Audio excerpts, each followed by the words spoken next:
Elle le sentait, elle était condamnée. La loi suivait la règle. Le juge avait rendu son verdict. Elle attendait sa sentence tapie au fond du plumier d'Antoine. Le bac était passé.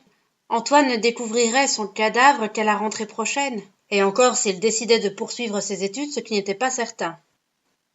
Jocelyne, c'est ainsi que 7 ans auparavant le grand taille-crayon, maître de ces lieux, avait nommé notre gomme. Aujourd'hui cet acte d'amour n'avait plus d'importance. Les temps avaient changé. Jocelyne n'avait plus de place dans le cœur de Sire Taille-Crayon, et ce depuis qu'elle avait eu l'idée de découcher une nuit. Oubliée sur le banc de la classe de sciences, elle s'était laissée emmener par Julien, l'un des potes d'Antoine. Il l'avait simplement récupérée pour la rendre à son propriétaire. Innocence perdue, si seulement elle avait su. Elle avait donc séjourné une folle nuit dans une trousse. Folle, car grand mal lui prit, cette nuit de vouloir rendre service à ce gredin de stylo en panne d'inspiration.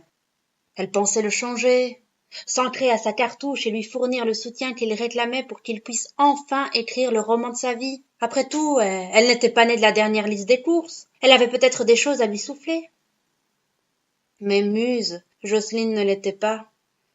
Et après l'avoir perforée de sa plume dans un élan rageur, oui, il n'aimait pas ne pas trouver le bon synonyme, et personne ne lui avait jamais dit que la synonymie parfaite n'existait pas. Alors, enfin bref, Mr. Pan s'était empressé d'aller retrouver sa page blanche à qui il était marié depuis maintenant 3 ans.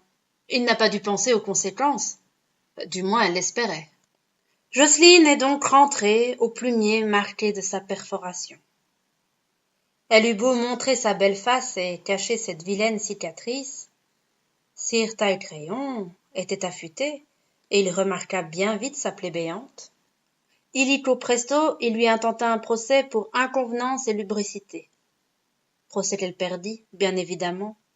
Peu ose se mesurer à Taille-Crayon. Même si ses idées sont rétrogrades ou idiotes, c'est tout de même lui qui donne bonne mine. Au royaume des fournitures scolaires, Jocelyne se sent bien seule. Elle ne sait pas encore à quelle sauce elle va être usée. Peut-être devra-t-elle effacer les nombreux exercices de maths compilés depuis des mois dans le classeur d'Antoine, ou alors, expulsée, chassée et bannie du plumier, elle finirait dans l'atelier du beau-père d'Antoine, architecte de renom, usée à la tâche.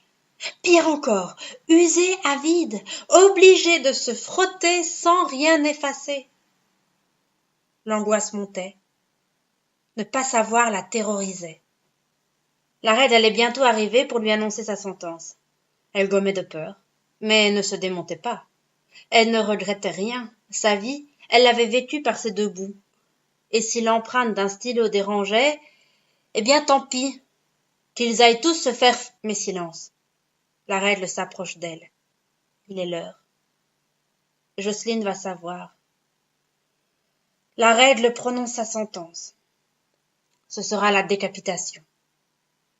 Les bourreaux arrivent. Ils sont 2. Peut-être pour être certains de ne pas louper leur coup.